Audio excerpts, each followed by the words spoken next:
right in my face. That's good. That's good. That's good. That's good. That's good. Trying to stay positive. So.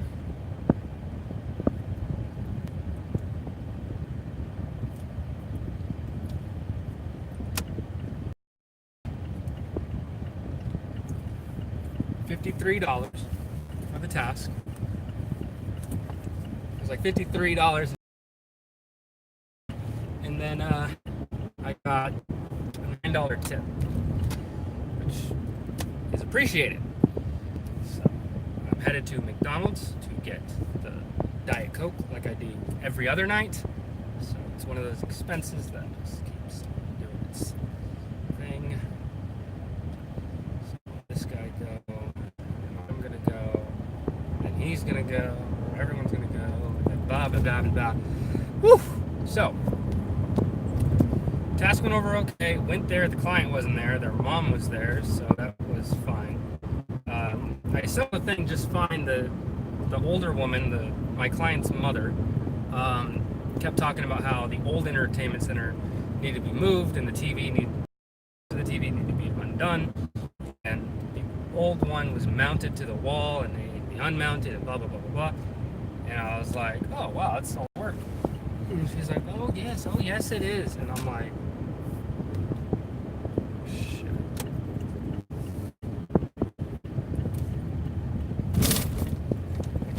Oh, do not go away. I'm gonna explain. I need to go respond to this real quick.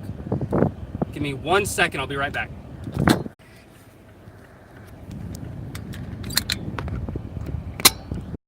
That's as good as we're gonna make it. All right, sorry. So I had someone hire me for electrical, which I'm totally down to do, but they basically wanted me to redo all the wiring in their rooms and move stuff, and I can't go past the drywall, so I had to tell them sorry, but can't do it.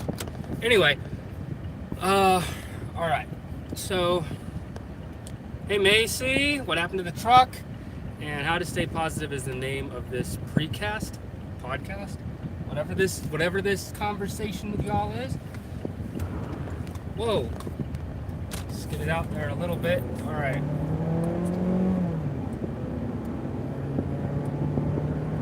Sorry, give me just a moment to settle myself. Okay. Long story short, what happened to the truck? The alternator is down. I was at 7-Eleven, which is right by the house. I'm pretty sure you guys have seen me go there before.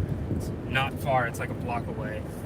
I went there and parked, went inside, got my drinks, came back out, went to leave, and lo and behold, the truck wouldn't start. Click, click, click, click, click. I'm like, well, battery's dead. That's bizarre because my Bluetooth connector for the truck, it has a voltage reading for the battery on it. It was reading at 8 volts, which is no-go, not going to start. Not enough power for the starter to kick on. So I was like, okay, I'll just call the missus, have her come over. She drove over, thankfully, very sweet of her. She came over and gave me a jump. I was able to get it back to the apartment where once I parked, it died, would not start again. So I was like, I'll mess with it later. I probably didn't leave it on long enough for the alternator to work, do its magic. Recharged the battery. Yesterday, or today, went out, did some testing, started that bad boy up, click, click, click, click, click. All right, the starter ain't catching, so let me jump it again. Jump the truck, charge it for a nice long time. It was good to go. It was started up, roaring just nice and fine. I kept taking voltage readings on it, and guess what happened next? Oh, actually, I need to be in that lane. In 3 miles, we should be good.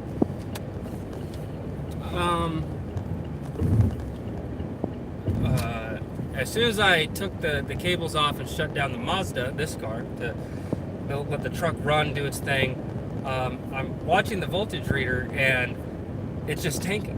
It's tanking down, which means that the alternator is not functioning to charge up the battery. So that's how I did my diagnostic. That's how I figured it out. And it's like, oh, hey, foibles, I'm talking about how my truck shit the bed. And I'm trying to stay positive even though I'm having an internal panic attack. Anyway, so where was I? So fortunately, I have some work lined up, which is good because it's been slow, but I have some work lined up for the next few days. So I'm staying busy. I at least have the Mazda for the time being, but I can't use it forever. I need a vehicle of my own because obviously she needs hers and I can't use it all the time, especially with my workload. So, because God forbid anything were to happen, they had to leave the house. So anyway, so I'm staying positive because I'm gonna have to get rid of the truck because changing out the alternator on this particular model of vehicle, I don't have the tools and I don't have the experience to actually be able to do this. I've looked at YouTube videos on how to change out stuff like this before, but it doesn't matter because at the end of the day, let's say I changed out the alternator on my own, I don't have enough money for that. Even if I did the work by myself, it's an expensive job. So being realistic, this is one of those things that is beyond my capabilities. I would have to pay for a professional to do. The truck doesn't start anyway, so I would have to pay for a mechanic to come to me to be able to take care of this, which would cost even more. Yeah, it's just one of those things where it's not going to happen. Actually, because I live in an apartment complex, I would probably actually need to have it towed to wherever it would get changed out, because it's not like a house where there's like a garage with outlets and stuff where whoever would be working on it could, plug in. No, it would have to be towed to a shop, which, I mean, I have AAA, so, but even still, that's like, to get that work done is like $700, which, you get that fixed, well, what else is going to be wrong with it? So I'm thinking of selling it,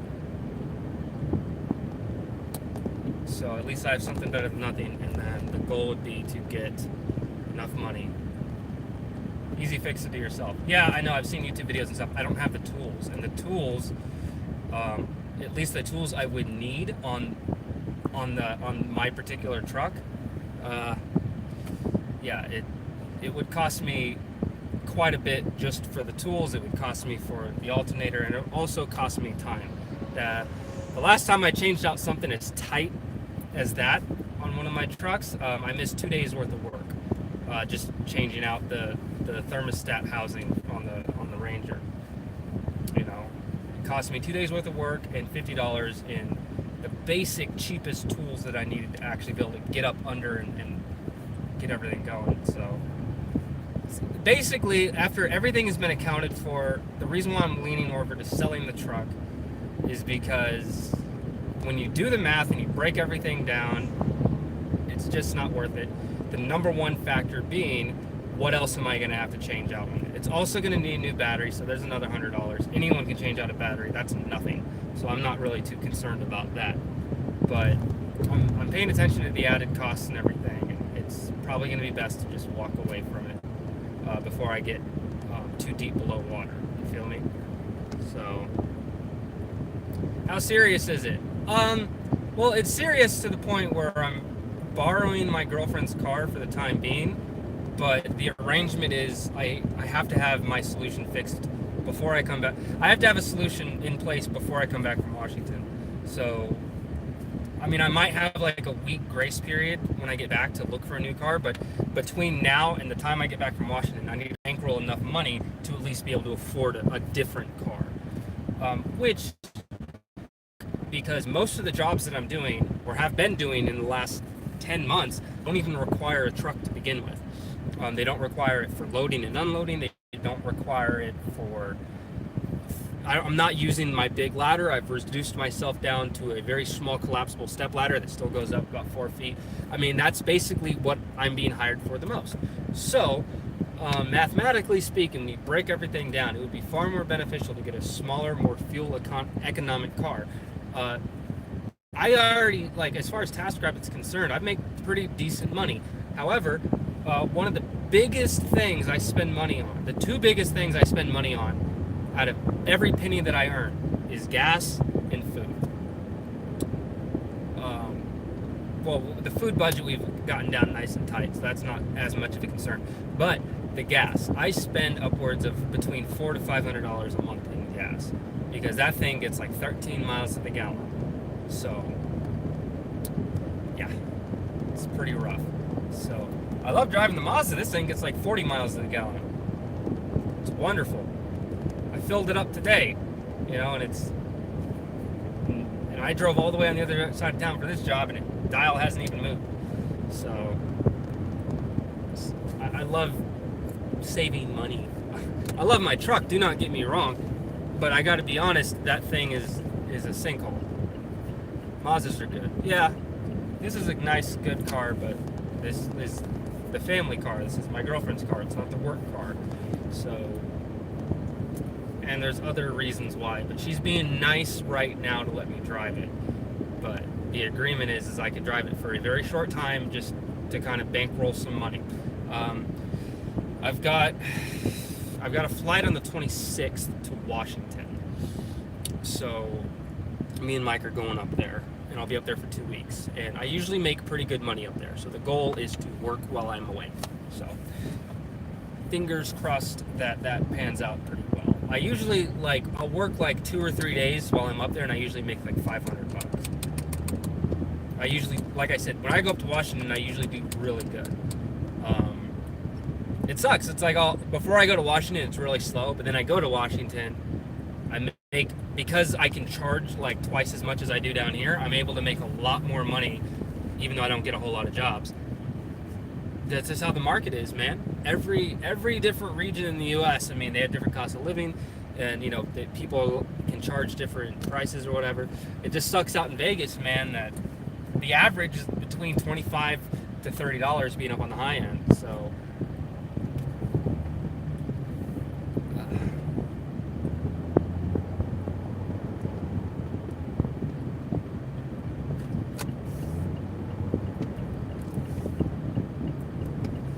what is this thing doing, man?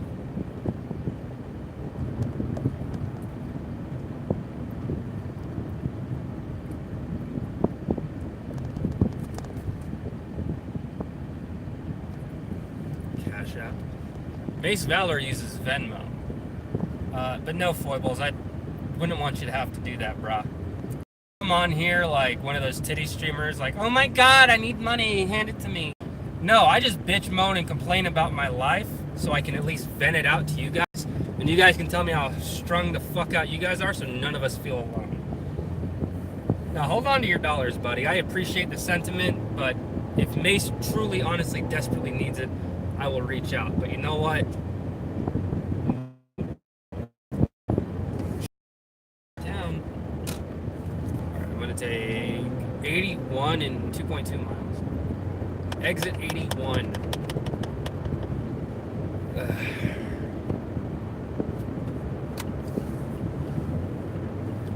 Whoa, no. 2 miles. Not dumb. Anyway, where was I? What else we got? Oh, speaking of which, foibles. How is the military treatment? What kind of reindeer game shenanigans are they playing out with you now?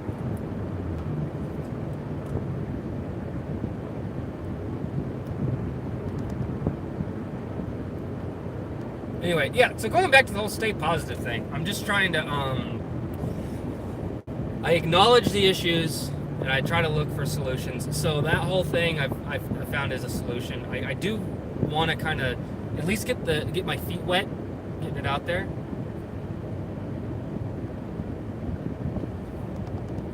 Oh, wait, hold on.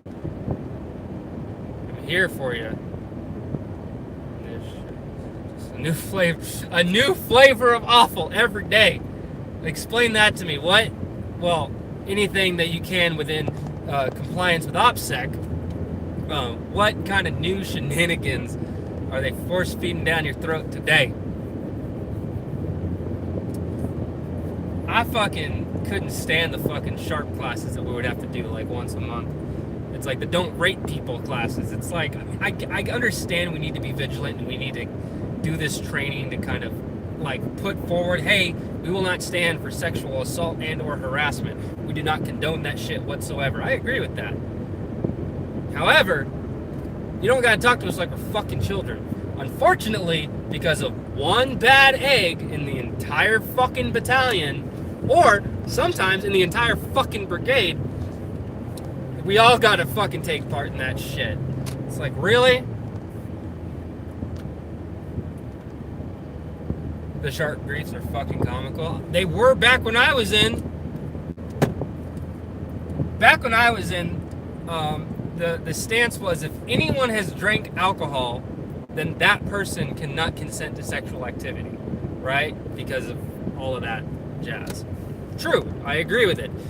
However, the only person that could actually file a complaint was a woman. If a man drank and had sex and then wanted to say, oh, I was drinking, I couldn't consent, I feel like I was taken advantage of, I want to report this, Sharp would basically laugh in your face. Men can't get raped. Doesn't matter if you couldn't consent or not. You as a man, you can't file a Sharp complaint. Only the woman can. That was the prescribed notion back when I was in. Need to get over, please.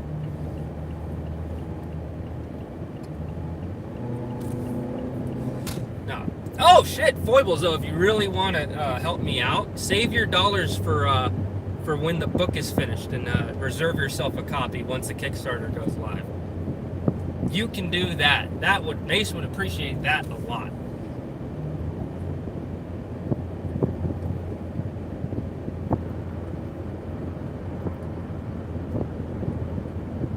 It's kinda retarded. It is, man. It's so inane. It truly is. I'll be your first customer. Well, all right, I'll let you guys know. I'm obviously going to make a big deal of it when the book is when the Kickstarter goes live, because I'm using Kickstarter just so I can get the money that I'm going to need to get the thing professionally edited.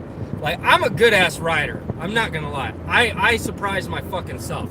Okay, but I have to admit, my spelling and grammar can fucking suck, which would kind of make me a shitty writer. So I tell really good stories, but I don't know how to use words very well, if that makes sense. So I'm going to be doing a round of editing internally on my own. I have programs for that to kind of go through, filter through, make sure I'm doing everything appropriately. But when it comes time for it to be professionally formatted, edited, all that stuff, put me on your payroll. So I got to find an editor. That's the thing too, is when you send it off for editing, you got to send it to the right company, because there's a stylistic thing that I'm doing, because the whole thing's written from first person POV. It's the own person's it's the way that the person thinks and talks, right? So because of that, there are some liberties that need to be taken when properly editing it.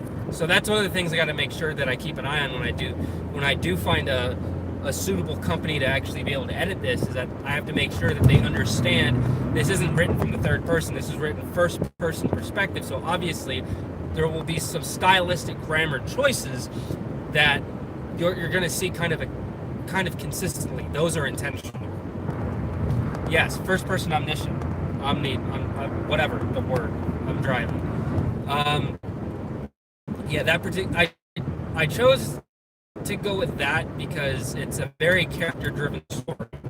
Don't get me wrong, I could have done the same thing with third person, but I feel like it's a little bit more intimate.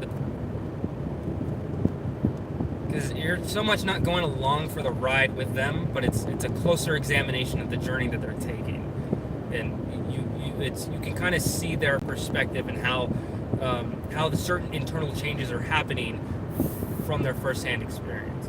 You know, it's like the whole show don't tell thing. In third person, you would be told that the character is changing due to an event. In the first person, you feel everything that character feels because you're experiencing every major event happening to them and what they are internally going through in that moment. That's why I chose first person.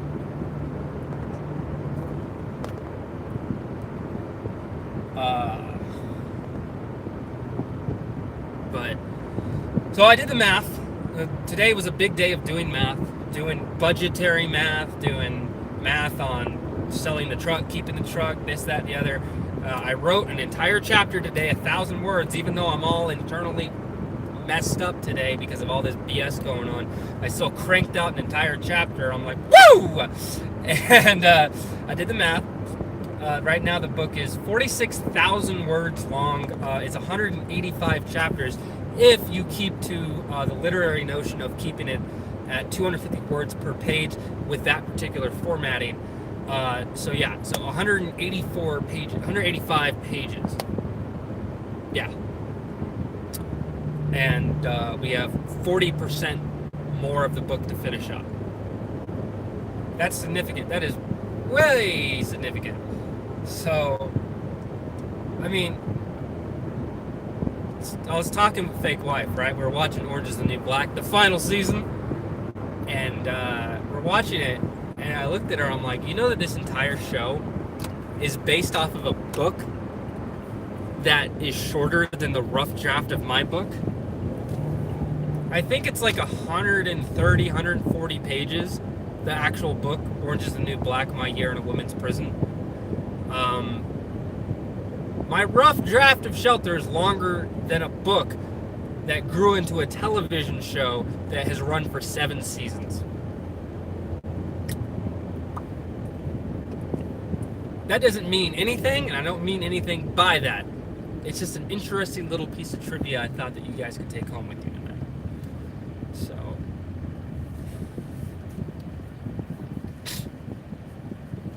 and then I looked at the book Wool, which is another post-apocalypse book, or continuance apocalypse, or whatever you want to call it. Apocalyptic setting book, Wool, by Hugh Howey. It's actually an amazing story. I'm actually on the final book in the Silo trilogy right now, Dust. So Wool, Shift, and Dust. Love it. That's it. That's it, boys. Let's ship it. So, no, I have to write more because the arc is going. You know what's crazy? It's like I feel like I'm finally at the part of the book where shit actually gets interesting. It's like there's been a lot of build-up for this event to take place, and now this event is taking place finally. So it's I don't know. It's just weird. Like it's like, well, I've been waiting. It's like we're 12 chapters in, and now we're finally doing this big fucking heist from the airport. It's like we've been building this up since the end of the first chapter. Like, dude, what's taking so long? It's like, well, there's a lot of world building and stuff, you know?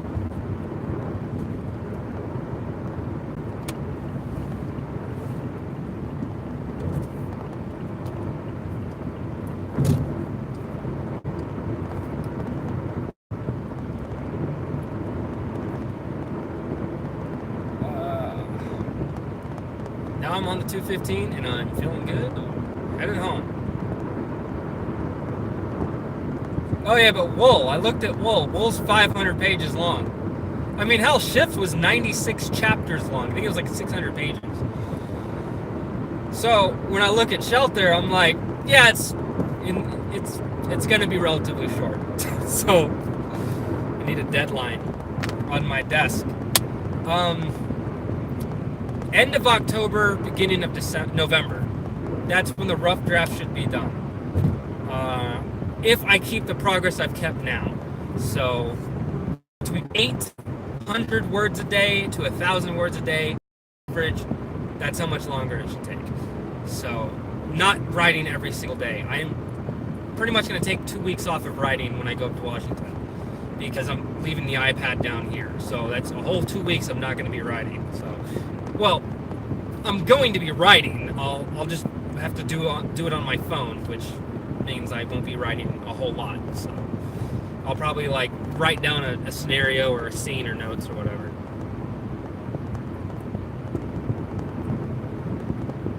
Well, when do you graduate? I know your school's like super long, so.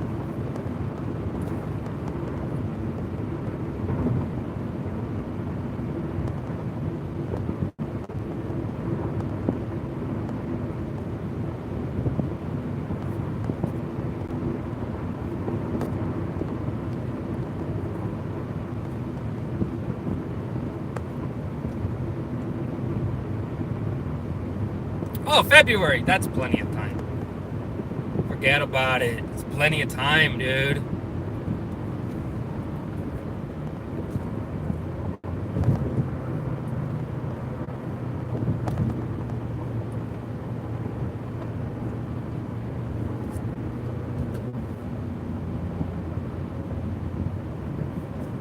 But here's the thing, though. I don't know when to do the Kickstarter because I want to launch the Kickstarter like once the rough draft is done. As soon as like I have my finished prototype and I could do the Indiegogo or Kickstarter or whatever, the moment that I have the rough draft done, I want to launch it. That way I can get the money and send it off to editing, you know? Like that's the plan. I want to do that as soon as possible. But November, December time frame, people are spending money on Christmas presents and shit. Yeah, I don't know, man. So the timetable is let's say I launch the Kickstarter in November and promise nudes, right? Let's say I launched it in November. November 1st, I launched the Kickstarter. Let's say the Kickstarter was successful and it lasted for 30 days. It was successful, so it's beginning of December, right? Beginning in December, then I have the money. I can send it off for professional editing, formatting, all of that jazz. That's going to take, by the time everything is said and done, the book should be done and ready for print come February, latest March. So, but because, you they edit it and then you send it back. And you look through the edits, and then you're like, okay, make these changes, send it back, and they edit it again, and then it's a whole process, especially for that time of year. But I'm looking forward to it.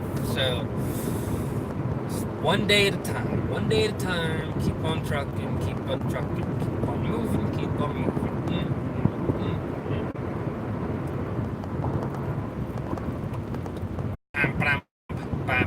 I want dinner. I want dinner. Dinner. You can do it. I don't know about rolling in the dough. I have no idea how successful this book is going to be.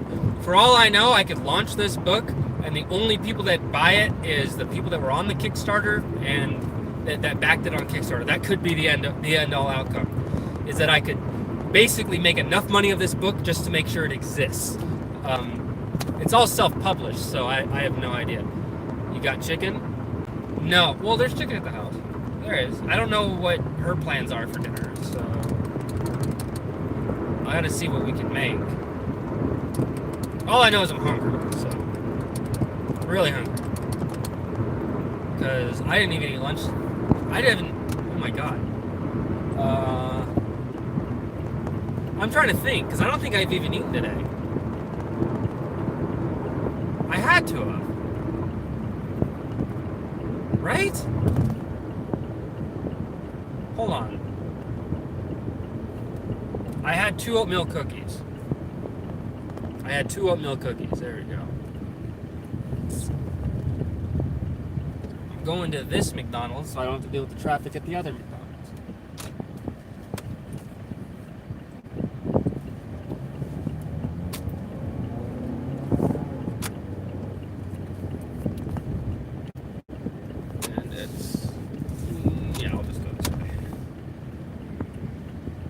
Alright, so since I'm going to be heading in the reception's going to die in just a moment once I pull up over here. So, thank you guys for chit-chatting.